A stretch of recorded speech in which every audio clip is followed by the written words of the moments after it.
जय श्री कृष्णा, राधे राधे। मैं रजनी तिवारी अपने YouTube चैनल पर अपने सारे मित्रों का, सारे शुभचिंतकों का बहुत बहुत स्वागत करती हूँ। और इस सावन के पावन महीने में मैं आप लोगों को बहुत ही सुंदर एक गीत की विधा प्रस्तुत कर रही हूँ, जिसे कजरी के नाम से जाना जाता है। हमारे यहाँ पारंपरिक और लोकगीत है, जो कि सावन के महीने में हमारे यहाँ माताएं बहनें गाती हैं अक्सर। तो अगर ये कजरी आप लोगों को अच्छी लगती है, ये पारंपरिक गीत अच्छा लगता है, तो इसे लाइक कीजिए, सब्सक्राइब कीजिए, मेरे चैनल को ज़्यादा से ज़्यादा शेयर कीजिए और मुझे सपोर्ट कीजिए। अरे रामा छाई घटा घन घोर बदरिया कारी रे हरी।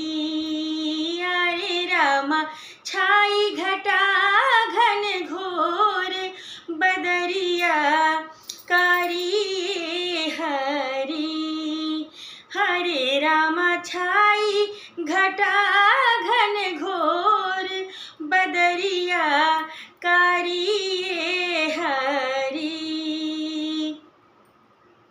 उमड़ी घुमड़ी आई बदरा भारी।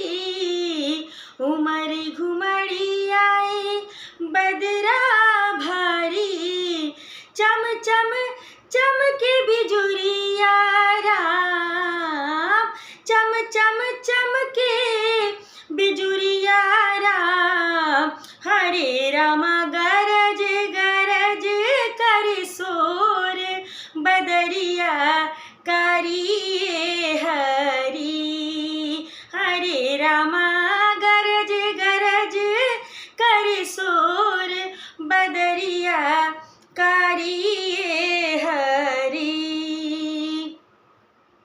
खूब लहराई बाग बगीचा। खूब लहराई बाग बगीचा। झूमे लागे अमराई।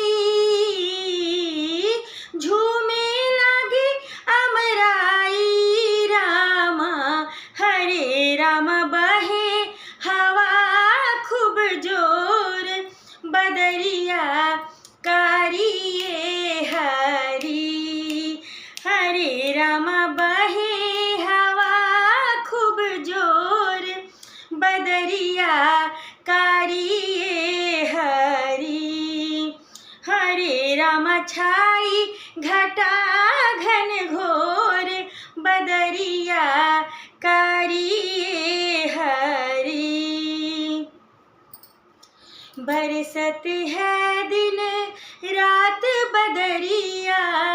बरसत है दिन रात बदरिया। भीगत मोर चुनरिया रामा। भीगत मोर चुनरिया रामा।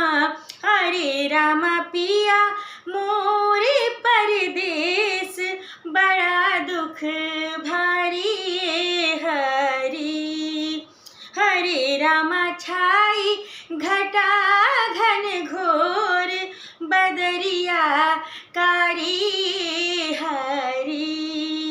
हरे रामा छाई घटा घन घोर बदरिया कारी हरी।